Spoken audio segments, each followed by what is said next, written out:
Thank you very much for checking out this episode. If you like today's episode, please consider checking us out over on Spotify, YouTube, or Apple Podcasts. Now back to the episode. There's you know, my friend, right? She has her own business, and she invited this band, Six, to Anime-thon. Well, as soon as I saw that, I was like, wait, what? Am I reading it wrong? Right? Finally, we have been. I'm freaking coming. Anime-thon. I'm freaking coming.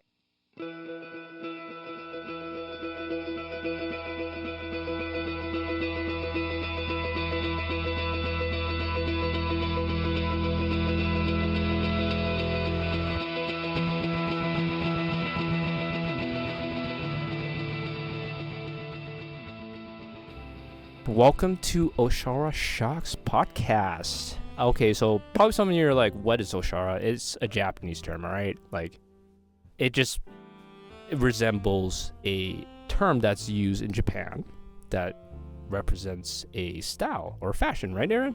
Yep. And that's pretty much our podcast name.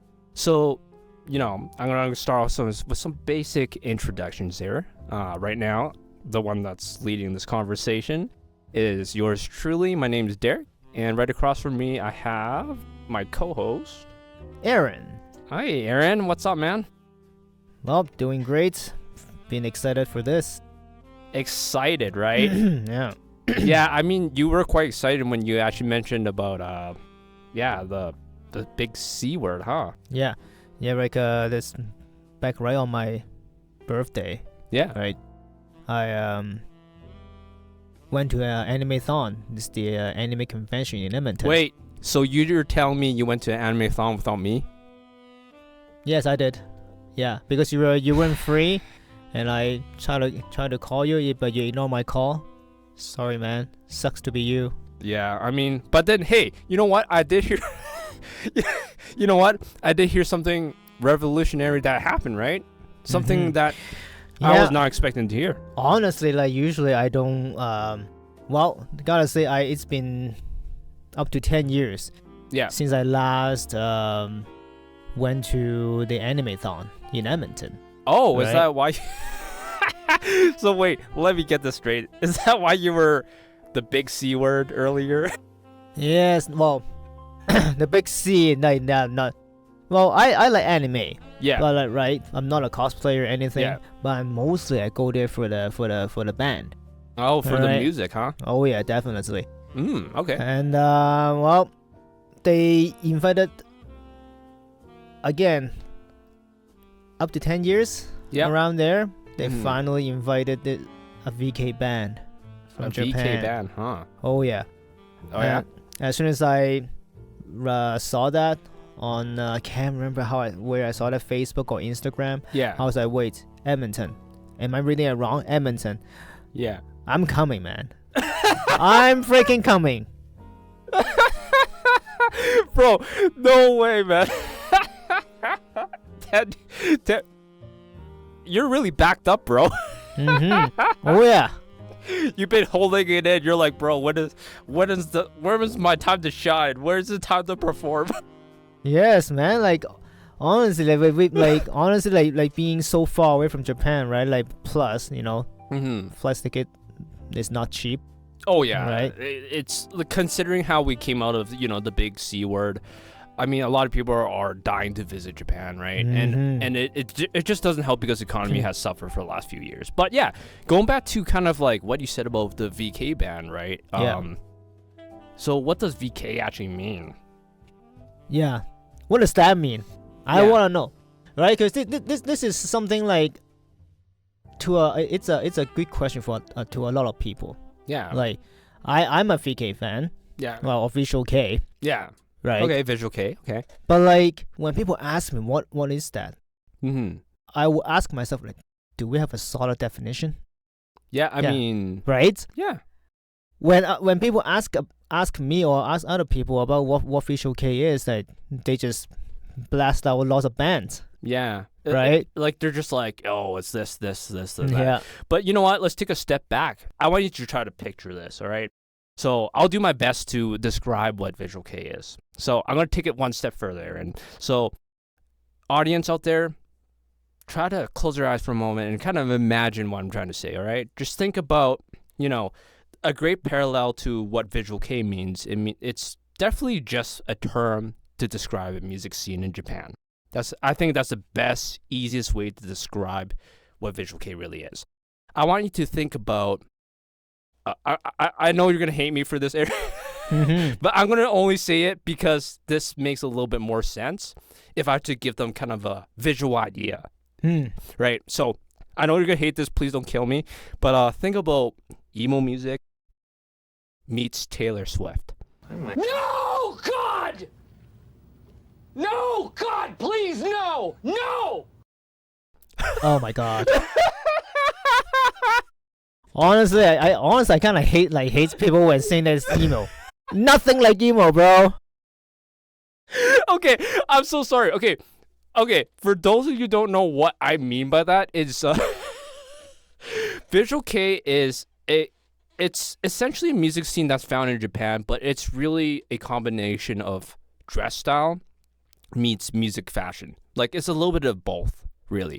And the reason why I actually said, I knew Aaron hated it, but I really wanted to say it that way because Visual Kei really started off as kind of like a very like cosmetic thing where, it's like a mixture of a very specific look style mixing with like rock elements, rock music, pop music, and stuff like that, right? And that's why I had to say Taylor Swift meets emo music. It's just because there's the aesthetics of emo music where there's heavy makeup and the look of it, and then there's pop music where it's very catchy, very memorable, in fact. And there's like a hybrid of rock music driving the song, but there's a lot of moments where it feels like pop music where it's very catchy, very easy to remember. And that's why I had to say it that way. I'm sorry, Aaron. No. I know you're going to kill me after this, but I had to say it for our audience. So that kind of gives them an idea of like, at least that's just an idea of what Visual Kei really is. It's like a style thing. I'm gonna cut you right here, bro. I wouldn't say like so emo or whatever, nothing like that. He hates me already. Well, there's American influence. How about that? Huh? Right? In the beginning, they all started like they all very influenced by the American glam rock and punk rock. How about that, bro? I knew I was gonna get a visual shock out of you, but then this is turning out better than I thought. But yeah, essentially, Visual Kei, as I described it, it's just for our audience to listen to out there right now, even though we had a small little banter there. But it's really Visual Kei is just a combination of style mixed with music, right? And going back to your story, right, with this VK band with SiX specifically, right? I remember you told me something that's very interesting, and I think a week or two later, I think you gave me a random text. I was like, "What's going on? Did this guy like had a second coming, or like did he?" Had a realization, an epiphany? Did you meet your midlife crisis where you want to do things? What happened? Well, just something I never ever expected to see, right? Because back in 10 years ago when there was still a VK band came to perform at either AutoFest or Animathon, doesn't matter any of the anime conventions, right? Yeah, we just slowly mostly like all lots line up. Right, waiting for the band with my friends. Yes. Right, and just me and my friends just being super excited for it. But one thing I wouldn't expect to see is after the band signing. Yeah. And then we move on to this photo session. Yes. With the band members. Yes. Right. So of course I went first. Then my friends like right behind me. So I was waiting for my friends. Outside. Yeah. And then like actually my friends he wasn't right behind me. He was this little kid around like 9 to 10 years old right behind me. So as I was waiting for my friend, and then of course that kid came out first. Right, and he was just super happy for meeting the drummer Shaw from the band SiX. Yeah. And he was hopping around saying, I'm at show, I'm at show, I'm at shows. I was like, oh my god. Never seen that back in the day. That's kind of crazy. Like, Never ever. I'm not gonna lie to you. I'm gonna be honest. Like, I would never have thought a 10-year-old kid will listen to like. I'll be very honest, especially in the West, right? Like, Visual K is like I'll be honest, the very least like type of music I'll think of a kid will listen to. Yeah. Yeah, that's crazy. So that moment triggered me, and I just had a vision, right Yeah. right on the spot, like I want to, like, by doing this, create a community altogether, guys, so we can like we can help to promote, Yeah. right? And and then we can come together to share the experience Yeah. and to share the excitement all together. When we're lining up for like upcoming more VK band to come, Yeah. right? You've come. I mean, I knew you would come, but you've come. I have come. Okay. Yes, Yeah. Okay. to come. Okay, let's not think of the other way. They come to perform. All right. Okay. Now take Okay. this seriously. Yeah. So yeah, like so that's part of the mission Mm. of this whole podcast thing, is to promote, to share the experience, and to Mhm. share the excitement. While for short, we're here to pee. Yeah, I guess. I mean, speaking about peeing, you're pretty much telling me the existence of this podcast was thanks to a kid. Yep, definitely. Oh my It gosh. just like this kid just like sparkled my mind. I can't believe, like, okay, I'm gonna take a step back. So what you're telling me is this origin story started because of essentially a kid's excitement. Got triggered you to want to do more, to push Yeah. Visual K as a scene, as a music Yeah, scene for people out there. definitely. I'm not gonna lie to you, I was expecting something more epic, like, from the ashes of depression, I was molding, and I really realized that at one point in my life, I want to do something more with my life. But it's actually hindering from a kid. Now you're making it sound so emo. It's nothing like that, bro. Okay, all right. Okay, so it hinges from this kid. So actually, we should be thanking this kid that this podcast actually exists. Yep. Okay, shout out to that kid. Hopefully one day we might run into the same kid. We have to actually shake his hand. Yeah. Oh yeah. Absolutely. Like, that's amazing. I can't believe that was the trigger. That's the trigger. Like he's the main trigger, right? There are also other people, right? Right. When I see other people in the lineup, right? Right. Just not just Canadian. They also Japanese fan came to see the band as well. Yeah. Like they flew all the way here just for like how many days? Maybe for a week, Yeah. right? To see the band. Wait, so you're telling me local Japanese fans flew just to Canada, Edmonton specifically, Yep. just to, I guess, like, what do you say, just to support this band? Hey, yeah. Definitely. Oh, okay, that's crazy. That's some dedication. I would never do that. Right?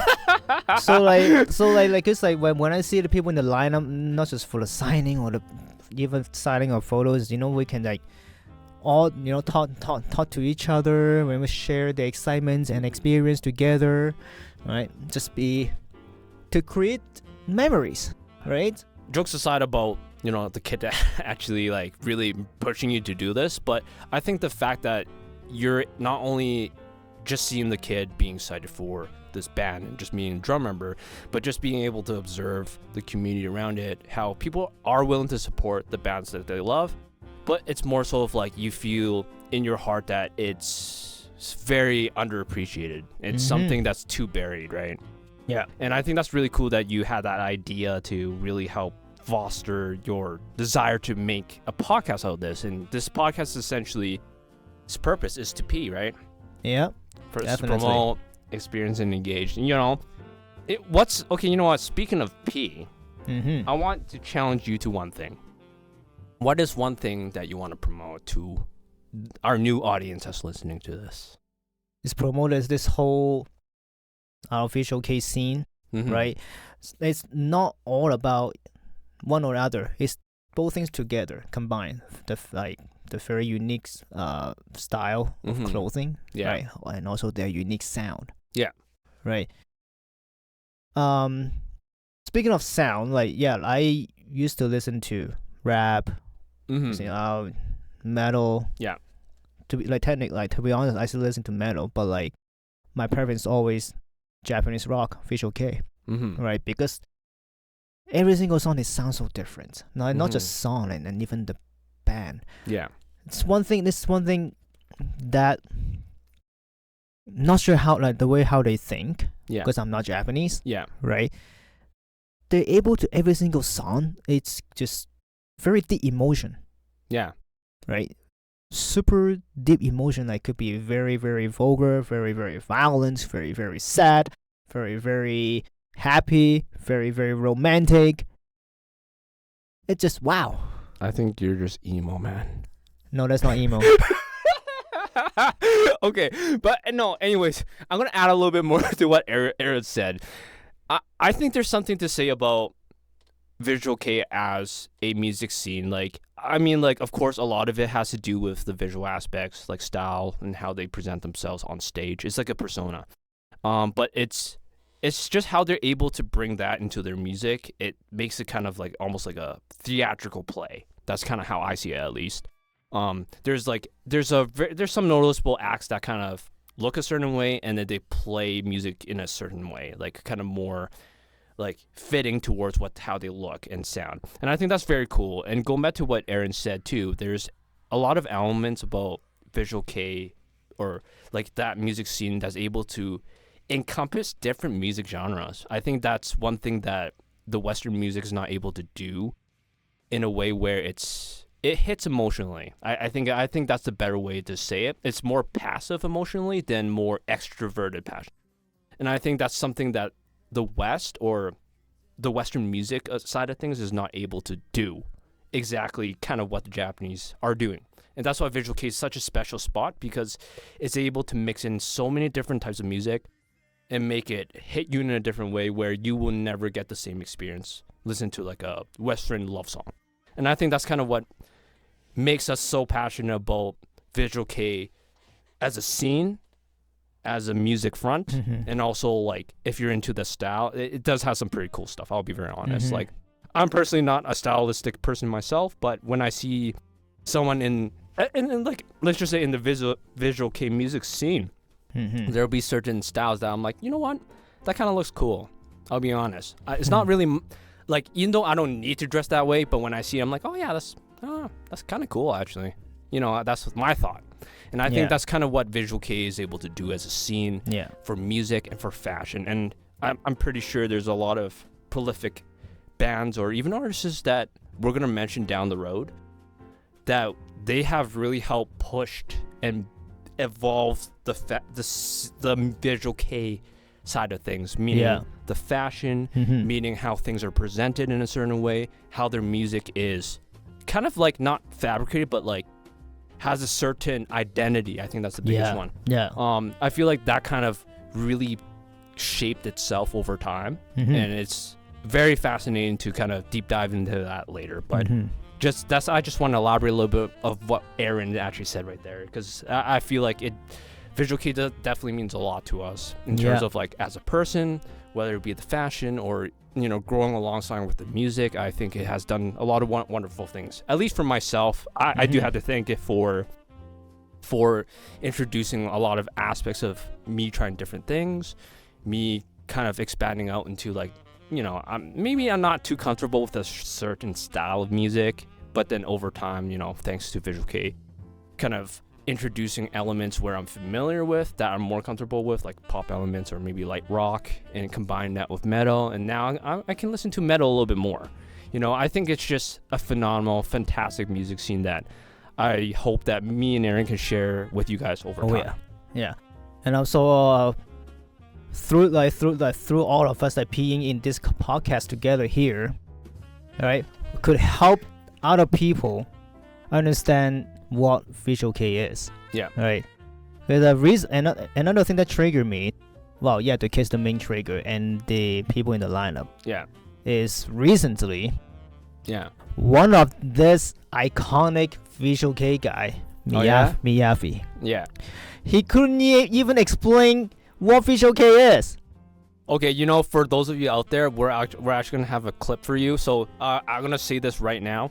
For those of you that's watching this on YouTube or listening to this podcast, you have an advantage because we're gonna show you the clip right now of what we mean, and then we're gonna elaborate on that. And I'm sorry for you audio listeners only. We'll explain the video. You started in a visual K band, I'm still Visual K. Really? Yeah. I mean, can't you tell? I mean, can you explain to everybody what it is? It's a kind of culture, especially in Japan, like putting a makeup on, like a kiss. No offense, Miyavi, but what are you trying to say here?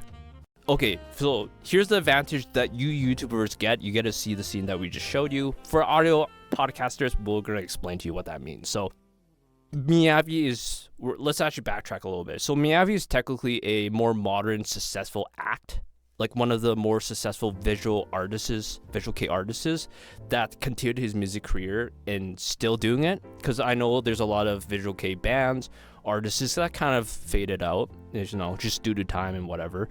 But with Miyavi, he's still doing it, and he has been very prolific at it, and he has been kind of like a modern face for Visual Kei. And the reason why it seems so, how Aaron described it, what is insane was he even himself doesn't know what Visual Kei is. He was just like, I think when Aaron showed it to me, he's like, that's insane, right? And when I saw that video, I was thinking to myself, okay, so what that tells me is Miyavi is just viewing Visual Kei as a very more like fashion thing, more so than like the combination of fashion meets music and just different elements composed in Visual Kei. And that's very interesting coming from someone that has been the face of Visual Kei and kind of grown with it, and he just views it as more of like a fashion, like wearing a different jacket, right? So that's very interesting. I do find it really funny though. Yeah, again, well, I really hope that through this podcast I will help people to understand what Visual Kei is, right? Rather than just looking at it, it's just different fashion. But it's not just all about fashion. It's the way they sound. It's fun now. Yeah, we're definitely gonna go over that a little bit more as we kind of discuss different bands and what they've done over time. But you know what? I have a challenge for our audience that's listening to this. Take a few moments, Google image, take a look at Visual Kei. Just look at some images and let us know how you feel in the comments below. Or even like if you want to personally reach out to us, leave a comment and actually get an impression of what we mean by the style, the fashion sense of things. And then later, we're going to wrap up and probably recommend a song just for you to listen to and just kind of picture so you can have a context of what it looks like and what the music sounds like. And for those of you out there, that's not really like, you're like, I feel like the fashion is a little too much. Maybe for the song we recommend, don't watch the video. Just listen to the song then. That's totally fine.